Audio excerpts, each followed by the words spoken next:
teacher at Moses Brown School in Providence by day, and has certainly received a lot of awards in recognition for those two roles. Jonathan is also an avid photographer and a conversation starter. What we were pretty psyched about is to have learned about Jonathan's podcast that he launched late 2017 called The Clambake with JPW, where he hosted a series of conversations asking his guests to share some biographical dopeness. The Clambake continues online currently as a photographic story series. And furthering this work, in the spring of 2020, co-founded the Vanta Guild, a collective of Black photographers based in and around Rhode Island. Super excited to have Jonathan with us tonight. Take it away.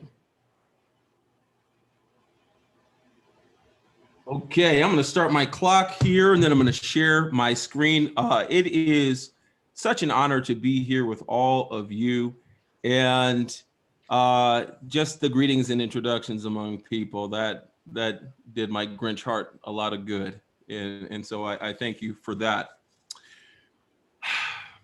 I come from a family of storytellers. My parents, Bernadette and Ricardo Pitts-Wiley, pictured here, looking all cool on my back porch last year. They spent the better part of 45 years being theater artists and arts activists in Rhode Island. Growing up, the importance of stories, especially untold or undertold stories, was impressed upon me as being something essential to the human experience. Food, water, shelter, stories. To me, no matter how fanciful or fantastical, the best stories told are those rooted in fundamental truths we can't help but engage with. Stories are the ties that bind us. They allow us to appreciate what makes us different and that which makes us the same. For the past 11 years, I've had the good fortune of being able to work alongside my parents at the theater. And in doing the work of bringing stories to life, my father often reminds us that we're not in the theater business, we're in the life-saving business. All artists, all those who create with the intention of bringing goodness and justice to the world are civil servants, and they should be regarded as such. Being among storytellers taught me the critical importance and value of people and their humanity.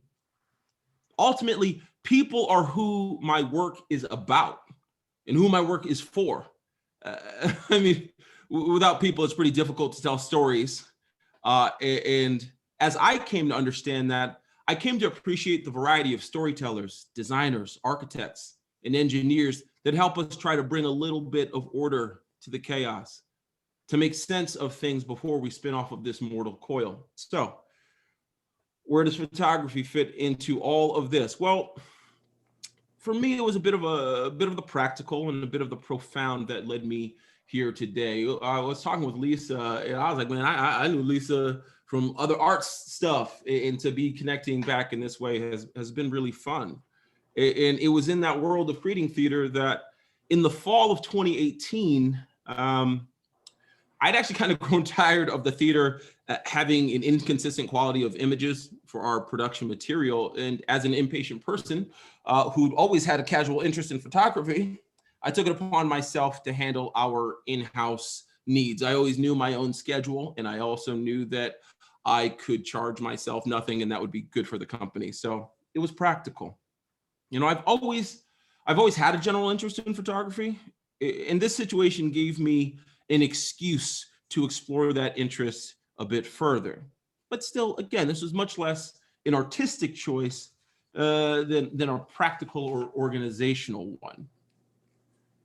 The real catalyst, in many respects, that recalibrated my sense of purpose as a storyteller was the passing of my grandmother, Anne Ray Pitts, who is, you see in this portrait here. Now, this portrait was done by documentary photographer Mary Beth Meehan, and you may have even seen it on the AS220 building in downtown Providence up until a few months ago. And it really is a lot of the reason I'm here today. Death often brings our priorities into pretty stark relief. But for a long time, really up until putting this talk together, I didn't quite understand why my grandmother's death or this portrait compelled me on my photographic journey. Scratching some notes and thoughts down, I came to realize that the loss of my grandmother, who was quite the historian and storyteller in her own right, made me keenly aware of the importance of remembering. In the months before she passed, she and I had entered into this interesting new phase of our own relationship. I was kind of asking more questions about her past that I maybe didn't have the courage to ask before, and she had been more open than ever to answering those questions.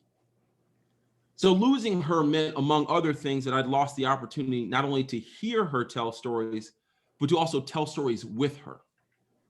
So the thing I consider to be sort of my photography origin story is the repast service we held after we buried her in December 2018. In that little moment, in that event, in focusing on telling a small part of a story about her, I was able to unlock a passion for telling as many stories as I can in this way. I'm a big believer that design is divine. Let me say that one for you again. Design is divine. I believe that crafting, creating, and capturing stories isn't just essential to the species. This is the stuff that knits the fabric of the universe together. One of the early lessons that Mary Beth, who's become a dear friend and mentor who I love so much, one of the first things she taught me was to remember what photography means. Now, in translation, it means to paint with light. And on both the scientific and philosophical level, light and how it works is nothing short of mind-blowing. I actually asked Lisa if I could just talk about light and how it works, and she said, John, we don't have 3 hours for that, so I gotta be brief here. But light and how it works is incredible stuff.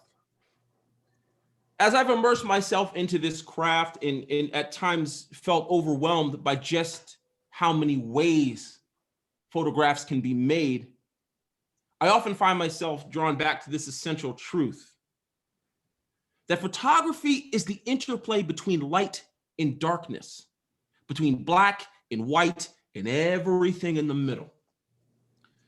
As far as I'm concerned, my job and my purpose is to truthfully make sense of that interplay, to share these stories in the hopes that they may bring order to someone's chaos, that they may help provide some measure of nourishment alongside the food, water, and shelter we all need and that we all deserve.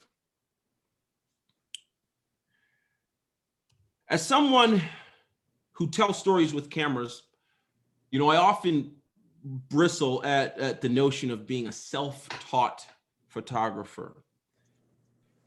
I think it frankly does a disservice to people with more natural technical facility than I have. Speaking honestly, there's just all kinds of stuff that I would not have just figured out if you handed me a camera.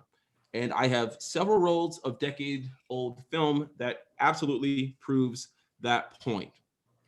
For me, a lot of this wasn't necessarily intuitive, maybe trying to tell stories or narratives, but the technical aspect, oh man, forget about it. I prefer to consider something, more along the lines of being self-directed. I tried and I've endeavored to cobble together sort of a curriculum by trial and error and effort to earn my suffix and call myself a photographer. To me, that ER, that little ER, that thing that makes you a photographer or whatever ER you might be, that doesn't simply denote something that you do. It's something that you do with skill. And, since December of 2018, I've been devoted to building my skills so that I can tell stories a variety of ways, so that I can solve storytelling problems a number of ways, and so I can create human connection by telling as much truth as I can through the stories I tell. None of what I do, none of what I have done, nothing that I'm gonna do happens without people. I'm gonna come back to that. None of this happens without people. None of what I've accomplished so far is possible without the people who've believed and taken the time to support the stories I've tried to tell in the worlds I've tried to create. And what I'm saying, please understand, is not simply, performative appreciation. Being self-directed has meant depending on people, on their knowledge, on their patience, and on their largesse. These are people, whether on YouTube or Instagram or at the local camera shop or in groups like this, in moments like this, who have gifted me with their time. They've gifted me with their time. They gave me one of the most precious resources a person can give, and they never made me feel stupid while doing it. They never made me feel small or like my questions were something worthy of being dismissed. They took their time. In embracing and centering their contributions to my development and creative process is not simply the right thing to do, it is fundamental to my practice. I started with a Canon T5i in December of 2018. And now I got too many cameras. And a lot of those have been loaned or gifted. And I feel a certain responsibility to make good on people's time, to make good on people's belief, to try to do the best I can to tell stories in the best way that I can. In this respect, we're talking about time, we're talking about investment, we're talking about helping to shape, craft, and frame vision. There's no one more important to this equation than my wife, Kim, who you see in the portrait here. Shot on Ilford Delta 100 film and a Mamiya RB67. Again, I'll do the tech talk stuff later, but I love shooting film and I love talking about it. But there's nobody more important to this equation. We met at the theater. We met at Mixed Magic Theater 13 years ago, and we've been making art together ever since. And sidebar, Kim's an incredible music director and is definitely more talented than I am. So you need to look her up and what she does over at Mixed Magic. It's nothing short of incredible. But I'm sitting here today talking to you about the photographs I've made because in the last 2 years, Kim has sat for over 7,000 portraits at all hours of the day and night while having her own life and her own career and her own job, and we're raising our kids. Over 7,000 times, she has said yes to helping me learn how to tell stories with a camera. How could I not incorporate that lesson alongside a technical understanding of how to make a proper exposure in changing light conditions? I'm sort of coming up on my time here, so I'll end with something of an apology. If you were looking for a reflection on the finer points of the exposure triangle or framing or composition or gear, this definitely wasn't that, and I apologize. In some ways, I'm not sure I've even earned that right to be that guy yet. I'm not sure I'm an ER photographer just yet. What I am is a storyteller whose practice is governed by a desire to articulate a bit of truth by telling stories that compel people to feel feelings and think thoughts in that order. I think it was David Mamet, the playwright, who once said that you can extort a standing ovation from an audience, but you can't extort a gasp. As creative people, we can't fake connection. We can only hope to create it by endeavoring to present truth.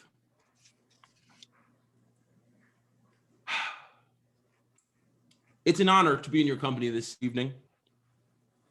May your life and the work that you do be governed by gratitude, not to the point that it dictates your vision, but rather to the point that gratitude articulates your vision and sets it free. I appreciate the time, friends. I'm gonna stop sharing my screen. Awesome. And I got 40 seconds. You can unmute and clap. Unmute and clap. Let's do it. That's fantastic. Well done. Well done. Poetry. Jonathan. Boy, there's a lot in there. It was so good. I was nervous. I was like, this is exactly what is not what is needed, but this is all I had. I kept coming. This is what I just kept coming back to, you know, when you reached out and I was flattered and stunned. And I was like, man, I just got to talk about stories. That's all I got. But again, oh, I think we got some audience. Here's something that I want to ask you. Please. Because the one thing you don't talk about, you haven't talked about in the time of us prepping for this and also in your talk, is your work as a history teacher. What strikes me as super interesting is that you're fascinated. Well, I mean, we are all fascinated, but I think you're in particular fascinated by people's stories and by the stories. And now you're capturing stories and you've been capturing them. Sure. And I just wonder how that ties to your work as a history teacher. And do you think about the stories you're capturing as creating history? Like Absolutely. capturing the historical moments of today. Absolutely. In a certain kind of way, one for time limitation and also trying to, to be somewhat circumspect. I think a thing that maybe I didn't say about my parents, they were my first history teachers. They are the most important people in terms of where I got educationally and otherwise. I'll tell people all the time, like, I don't care that I went to Yale, cool, but like, no, Ricardo and Bernadette Pitts-Wiley, first and foremost. And so in appreciation and embrace, that to me is fundamental. I don't understand how you could be a theater artist without a sense of history. It confuses me. Mm-hmm. I don't understand how a person could make a photograph, make a portrait of any type and not understand the potential historical value it has. And I'm not talking about like it always has to be a legendary photograph, but simply documenting and remembering. I lost my grandmother and a lot of history went with her. And now I only have her personal effects. Mary Beth and I are doing a project on my grandmother's life in many respects, but all they have left is her personal effects. And that's a lot. And I'm honored by that. But history informs every piece of what it is that I do. When I photograph my wife over 7,000 times, I don't just see, the person that I love. I see an indigenous woman. I see a woman descended from Massasoit. I see the texture of intercontinental and racial collisions and convergence. I see all of that every time. It's one of the reasons why, frankly, I prefer to shoot film. It's not because it's like niche and interesting, but the connection, it's tactile. I process the film, I develop it black and white and color. And in doing that, it just hits a little differently than digital. I'm not against digital. That would be like, it's just like a lame, like sort of avenue to go down. But in terms of texture, in terms of feeling like you're sharing air and space with that experience in that moment, that is one of the reasons why I love and prefer film. It slows me down. It makes me take my time. It makes me remember. So in a certain kind of way, it's just like history all day. Mm-hmm. It's what I do. And so almost like talking about it in particular, it almost is odd to me in small amounts of time, because I'm like, oh, that's everything we do. It's everything. It's how I move through the world. So questions from the audience, I don't see any, but we are open to just keep them coming. Keep them forming in your heads anyway. We're gonna move on and invite Kerlyne to take on the stage and present her innovations, and then we're going to come back and we're going to have a conversation with all of us. So for sure, share questions in the chat, and the one there from Charlotte, we'll pick it up when we come back. So let me introduce Kerlyne before you jump out. One more question for my, can you? Oh, you. We've got you at a little bit of a low bandwidth, Kerlyne. Can you? Oh no, give me one moment. Okay. Okay, so while Kerlyne gets herself together, Jonathan, we've got a question from Charlotte. Do you photo every day? Do you take photos every day? Not anymore, but most days. I've transitioned into what have I done for my craft today. When I first started, I would just, again, it was digital, so I'd be spraying and praying. I mean, when I 7,000 portraits, my wife came by that honest, all this. And as I transitioned to the film, and this is the part where, like, you know, nobody likes COVID or anything of that nature, but the lockdown gave me time to step into film more and just, again, appreciate more, I think, in terms of film exposures. You know, is it 24 shots? Is it 36? If we're talking about 35 mil, if we're in 120, it's like I got 12 or 10 or 16 or 12 or 10 or 8. And so I don't shoot every day, but I probably don't go more than 2 days. Three would be too many. I always feel the need to try to stay sharp. You know, sometimes, but it's also mood oriented and not just like, oh, I just don't feel like, but like I approach this craft with reverence. So if I'm not feeling reverent or if I'm feeling distracted or something, I just don't do it because it's you know, it leads to disaster. Right. All right, Kerlyne, how are you? Can you hear me now? Yes, sound Great. Okay, Awesome. so a couple of questions that came in for Jonathan. Let's hold on those. And I'm going to introduce Kerlyne. Kerlyne Jean-Baptiste is the founder of Curly Girl, a natural hair care venture that provides plant-based and organic products to folks with coily, textured hair. Since 2018, Curly Girl has been bridging the conscious gap between beauty and health for folks of color. Curly Girl's mission comes from the lived experience of Kerlyne, which we are sure to hear about tonight. Kerlyne is a 2014 Brown University Changemaker and a 2020 Get Started Rhode Island finalist. She graduated from Brown University, where she centered her studies on women of the African diaspora as a political science and Africana studies concentrator. We're excited to hear from Kerlyne. Thank you. Take it away. Awesome. Okay, so hi y'all, my name is Kerlyne Jean-Baptiste and I'm the founder of Curly Girl. We're a natural hair care venture and we cater to folks with coilier textures. So to give you a little bit about me, so I'm a daughter, I'm a first generation American, I'm a proud Haitian, I'm a Brown grad, I've traveled to 7 countries, 23 cities. I'm a lover of natural hair and I've big chopped, and I'm also a founder. So I'm not a founder by happenstance, or I'm not a founder by mistake. I had a big issue, and that issue was that I had coily hair. So everyone here in the audience has hair in some form or fashion in some place. So I actually have what they call 4C hair. Because I am a woman of African descent. Now, 4C hair is not an unusual hair type. Actually, many people like me have 4C hair. Approximately 1 billion people have 4C hair. But the only issue is that there aren't products that really cater to our hair type. And so I created my own hair care brand. So what we're going to talk about today are actually 3 things: is how I came to design a product, how I came to design a brand, and how I'm coming to design a business for the future.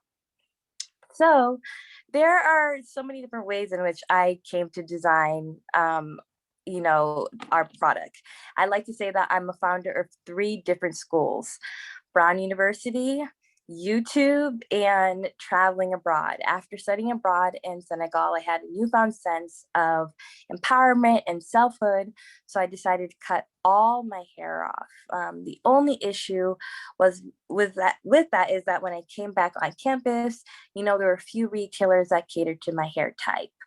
And so started creating things out of the ratty, out of avocados, and our secret ingredient, fig oil, and I grew my hair to bra strap length. Now, for many folks here, bra strap length is very common, but at the time, especially around my friends and family, it was a quote unquote dream come true. And so started to share my products with friends and family. And eventually that's what grew the Curly Girl brand. And so it's great. If you take a look at our website, actually, if you go on curlygirl.com, you'll see more of what the brand has to offer. I'll drop the link in. Oh, we did. Kerlyne. Great. I'll drop the link in the chat. But if you look at the stats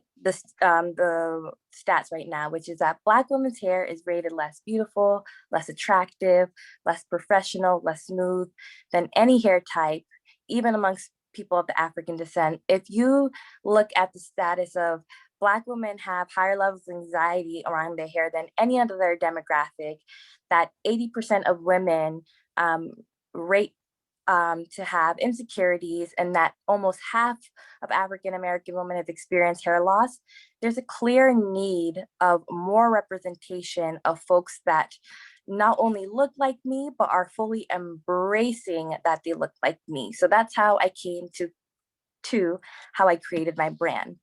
And thirdly, how I created my business. So anyone can create a product. We create products every day. We create products when we have ideas. We create products when we even create ideal models, I like to say, when we talk to our friends and family. But how do you create a business, and especially a business for the future? In the short 3 years that Curly Girls has an inception, we've increased our revenue by 900%. We have 17,000 organic impressions on social media. We've won the Venture Cafe Pitch Competition for 2020. We were the Get Started Rhode Island finalists. We've been recognized by the Nelson Center, the Boston Globe, Rhode Island Inno, Boston Business Journal, Providence Business News. Whew, the list goes on. And I like to say that, the business of the future is one that looks not only with folks who have a keen sense of operation, a keen sense of sales, somebody who really understands, the market, but also somebody who's a brand, somebody who really understands themselves. And so for me, what I love to really emphasize, with Design Rhode Island today is not only designing where we center up underrepresented voices, but really designing your business to really truly reflect your ideologies. And for us as Curly Girl, we know we want to do three things. One, we want to highlight underrepresented voices in the beauty industry, which are coily haired, dark skinned folks of color. We know we want to provide clean, healthy products to those folks. And three, we know we want to hire more underrepresented folks within the job market. There's so much potential within Rhode Island, and we want to curate that. And so it's been great speaking with you guys. Thank you so much. Love to hear your questions.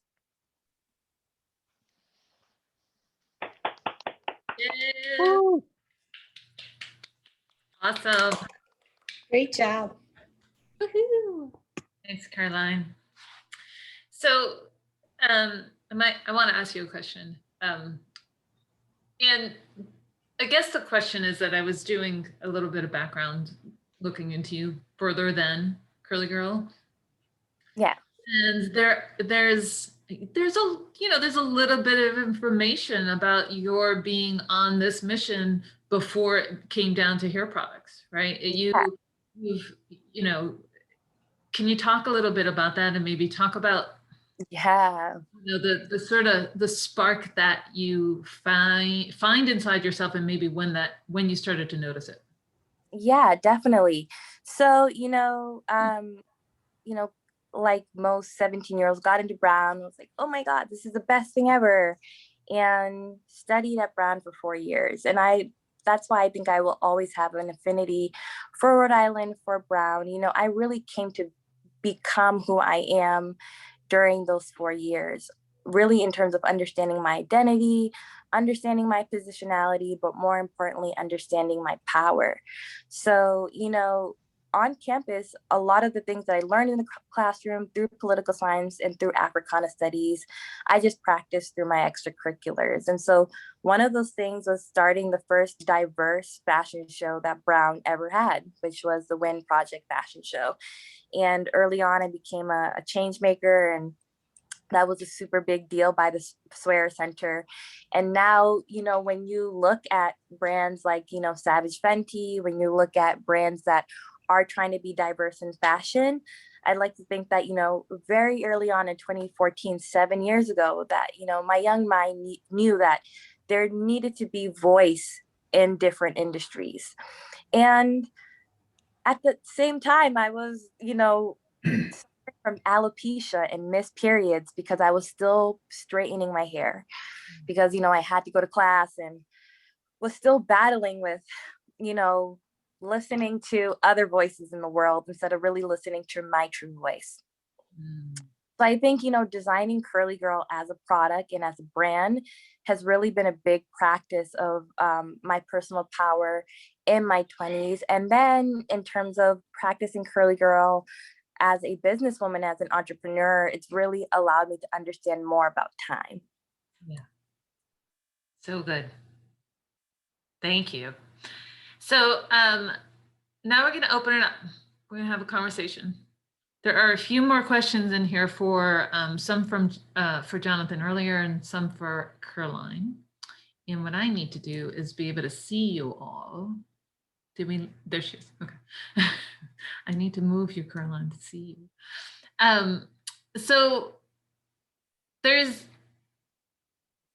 one that I think I want to go back to, or actually pose to Kerlyne right now, that I don't know where it'll take us, but I wonder, and the question here is, could you explain where the designation of 4C here comes from? I want to know, if you know more about that, share that with us. Yes.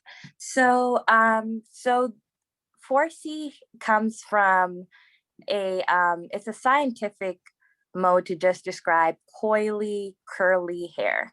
So the term comes from Andre Wilson's scale of hair types. And so for folks who have type 1 hair, I'm looking at Lisa's hair herself, those are folks who are considered to have straight hair. Folks who are considered to have curly hair are, folks like Selena Gomez, but for me, folks who have really coily hair is considered type 4, and people have even broken it down more by A, B, and C. So the scientific model, it's been used by folks like L'Oreal, folks like Procter & Gamble, especially now as more research being done. But it's just a different language to really explain that folks like myself have coily hair. Great, thank you. So I wanted to ask a question to both Jonathan and Kerlyne, just about Jonathan, you're a Rhode Island native, and Kerlyne, you moved here for school. What do you feel like Rhode Island offers in terms of, supporting you as a creative in the state or not? And where could we be thinking about the needs to sort of change how we're approaching our community in this regard?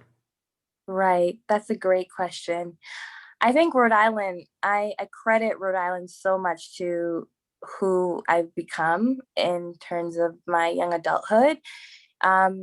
And I think Rhode Island is so rich in history when we think about Camp Street, when we think about even Mixed Magic Theater. There is just so much for Rhode Island to, amplify in terms of voice. And I'm really excited, because, we're in a new age with COVID and with the internet. And I think Rhode Island has a real opportunity with its different stakeholders to really illuminate its different histories and really put it on the map. And I think, I hate when people use the word Bee City. I'm rolling my eyes for the audio, but but yeah, people will use Bee City for like Providence or Detroit. But when I think about Detroit, it's really come into its economic power through amplifying different voices. And I think Rhode Island has that same power. Mm, Yeah. that's great.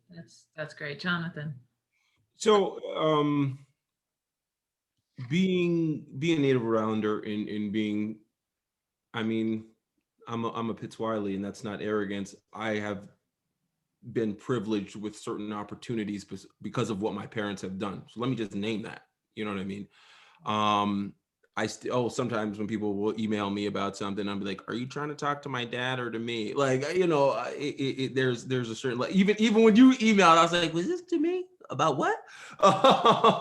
So from my place of it, I think I've been afforded a lot of opportunities in sort of, I don't know if you call it sort of second generation pressure or first generation pressure or however you name that, but it's like, okay, I got to make good on this. And so I think that, and I want to talk about, something that Kerlyne said, which I think is absolutely great, because it sort of came to my mind when she said it. The thing that I think a lot of people in Rhode Island need to stop thinking of themselves as a Bee City. Or Providence, but like Rhode Island, like, when you think small or think, well, you impose your own ceilings, one, it doesn't necessarily cultivate and inspire the person next to you, and it diminishes you. So it's like, not only does it hurt you, but it diminishes the person next to you, because that person next to you might want to be a Magnum photographer, might want to get on the shelves at Sephora or whatever the case may be. And when when you bring the sort of energy of, well, it's Rhode Island, what does that mean? What is Muscle Shoals, Alabama? Right?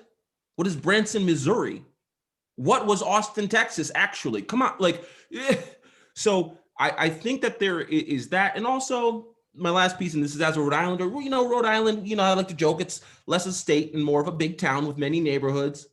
People got to stop being so provincial and acting like it was like, yo, let's work together.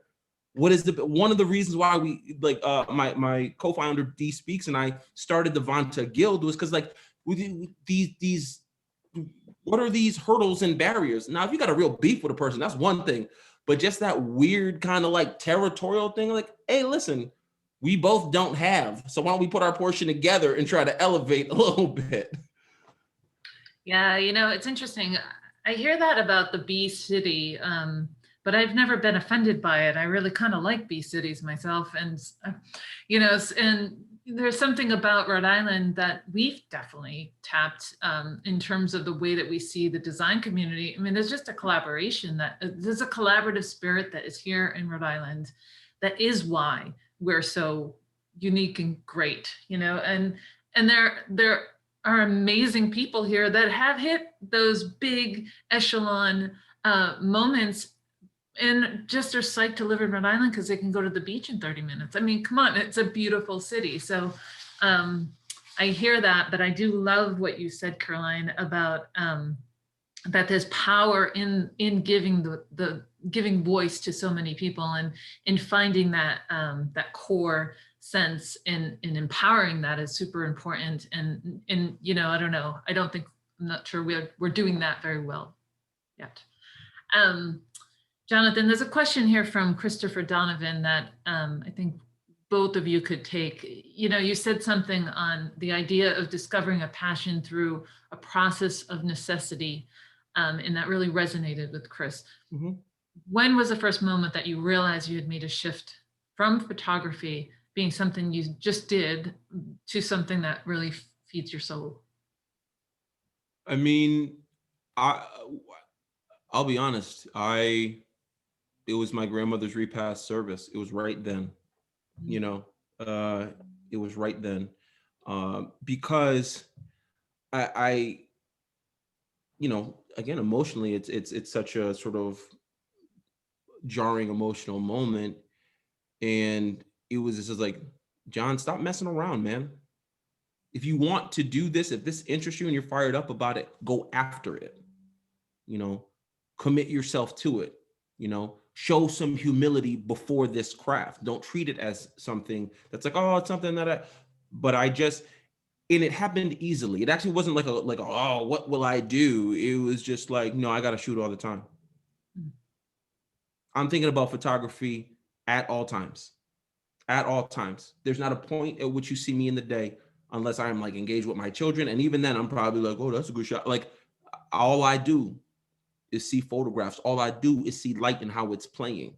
And I, on a certain level, you know, I almost, you know, I wish it didn't take that. I wish I still had my grandmama.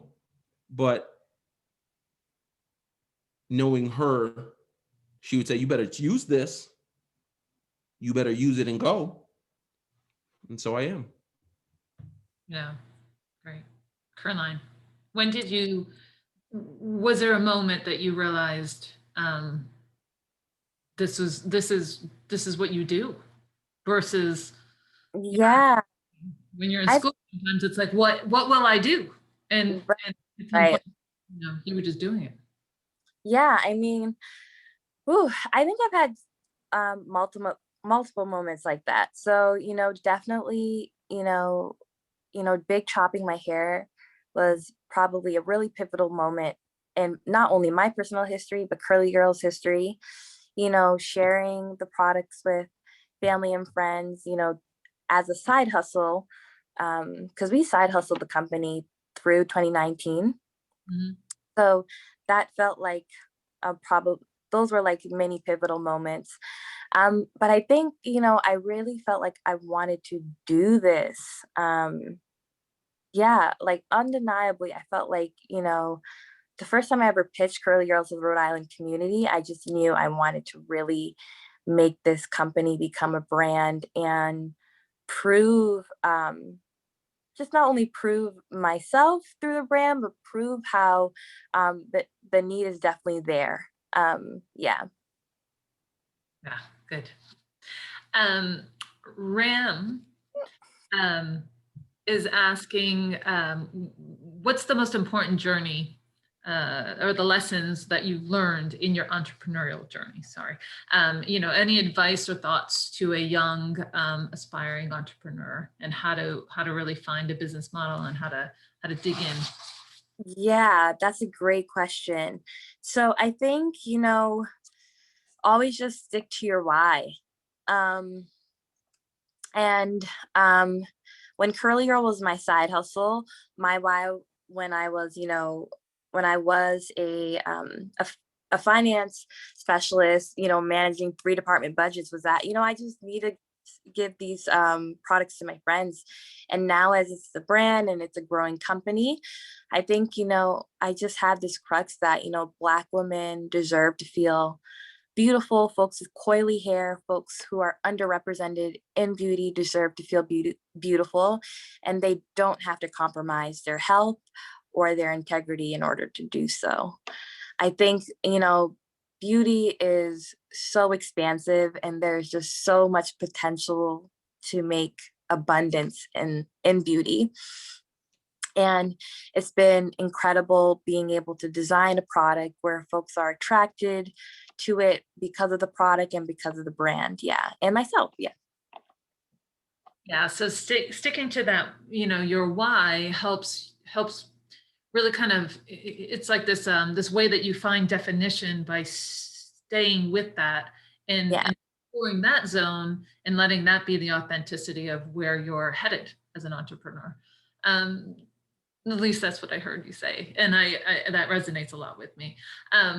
Jonathan, what advice would you give in the same respect? I mean, you've paved your way, and maybe there's also been a lot of people who have helped in as you mentioned, but you're making these decisions and you're really digging in. So what say you there? Always be a student. Hmm. Always be a student. I will never know everything there is to know about photography. Be led by your why, but be led by your wonder. I just love making photographs. Like I can get all like, I can pontificate about it, as I guess I did for a couple minutes there, but like, I just love making photographs. I'm sitting here, I'm like looking at Kerlyne, like, yo, I need to get her for a Clambake portrait. Yo, like, I just like, I love to make photographs. I love to tell stories. You know, it's how we connect.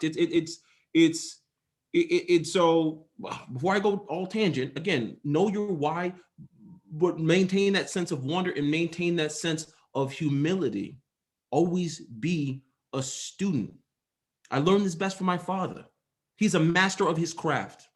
He is a master of his craft, and he is a genius. I say that without equivocation. And yet, watching him give the younger generation sort of the right of way and know and position himself and being a student, learning, wanting to be directed, things like that, that's a lesson. And you got to take that stuff with you, because when you come into the challenges, and Kerlyne, I'm sure you can speak to this, when you come into the challenge as an entrepreneur or as a designer or artist or whatever the case may be, it's the why that'll keep you afloat a lot of the time. You're going to hear a lot of no. You're going to hear a lot of no. I can actually weirdly say, I'm like, I've heard so many yeses, and I'm not talking about like, awards or something of that nature. But, make sure you understand the yeses that you actually want. Make sure you understand the yeses that you want. And I think that can just kind of help you track along the path there. Good. So we have just come through, we've not even gotten through. All right, we're rounding out a year in this pandemic, and this, maybe a double pandemic, right? Got a global health crisis, got a crisis of humanity. I guess to both of you, Kerlyne and Jonathan, what do you see as an opportunity? What are some of the kind of glimmering lights that are starting to shine? Do you see any of them? Where do you think where do you think we go from here? Yeah, great question, Lisa. So I think COVID has unfortunately created a lot of death. Not only just in terms of lives and how our American economy has looked like, but there really is an opportunity for rebirth. And been looking at the questions, and Joe asked a question about what are the brands that I look to. I think a brand that's just been really sitting on my spirit is Glossier. And I was on a call with Emily Weiss, and she was mentioning how the future of work is going to look really different in the next 20 years, and how, the first hire for a startup may look like a chief people officer. And I just keep on thinking about that. And I wanted to share that with Design by Rhode Island, because what does it look like when you radically design around people? I think, at the very core of Curly Girl, that's where our product and our brand, and hopefully where our business model will end up, where we are always radically designing around underrepresented folks in the beauty industry. And those folks just happen to look like me, but one day it may look like somebody different. That's great. So I want to say for the record that I demanded to go first because I didn't want to follow Kerlyne because she out here dropping bars. And I was like, Lisa, no, let me go first in this little situation because I'm not going after Kerlyne here. She's saying amazing things and I'm just nodding like, yes, say that. Because it's true. This pandemic has showed us that the internet's moment has actually arrived. We thought it arrived in the early, no. The internet's moment arrived last year. This is a revolutionary moment, good, bad, or indifferent, no different than the Industrial Revolution, the steam engine and this, that, and the third. But what it's also proved, and Kerlyne said it, so I'm amplifying this, people need people. People need people. That is what it has proven. And so I think like the path forward is to embrace and chief people officer. I love that. I love that. It's about people. We've spent the better part of 250 years in an industrialized society placing profit over people, and then we get confused when things go wrong. It's not hard. When you justify putting people in factories for 14 and 16 hours a day because you'll lose a little bit of money that you were never going to miss anyway, you're eventually going to run into problems. But put people at the front and you'll be in a better place. We're social creatures. We need each other. Again, like in my craft, what do I do? What do I do? I need people. Always will. And I always want to. That's the path forward. It's people. It's and doing things like this. I hope it's not people through little boxes for that much longer. Yeah, in my world, Zoom doesn't exist. Oh, yeah, but the point is there. The point is real. You're right. And you know, radically designing around people, Kerlyne, it's it, right? And really starting at the user, at the person, at the individual, at the heart of it, right? yeah, definitely. So we're near our hour. It's been so great, but I have two last questions. Kerlyne, there was a question earlier. Where can we find your products? Is it just online, or do you have any in store? Yeah, that's a great question. So right now we're straight direct to consumer. So you can find all of our products on our platform, curlygirl.com. We definitely have hopes to, you know, go to retail, and when the time comes and when we live in a society where we can just pick things up easily, you will definitely find Curly Girl on the shelves. Awesome. And Jonathan, we had a question earlier wondering about this project with Mary Beth Meehan. Is there, can you give us a nugget, or when will we see that project coming to us? So we will, we'll have an installation at the Waterfire Arts Center, the visitor center, because Mary Beth will have like her banners in the big gallery hall, but in that sort of side area, you know, we're putting together an installation sort of exhibit, you know, in really, you know, unpacking what my grandmother's journey was like. And that's like the most linear way of saying it. But, you know, she's from Alabama. She was part of that great migration north, you know, and what that experience was like. And, you know, in what are the realities that are still in Newtown, which is, you know, sort of outside of Montgomery, where she's from. You know, what were those conditions, you know, in the 1950s when she left, and what were the conditions now? And it's kind of, it's serial in many respects. I don't think of it as a one-off, because we have all this material from her. And so, but the sort of next first thing is in July or so, we'll be doing an installation over at Waterfire. Great. Awesome. Excited, psyched. So I want to say thank you to Kerlyne and Jonathan. So great to have you, especially for our first Clambake in a while and in this context. Before I let everybody go, I want to say a few things that I always forget to say in the beginning, but thank you everybody for joining us. It's been super great to see so many of you, and have a good night.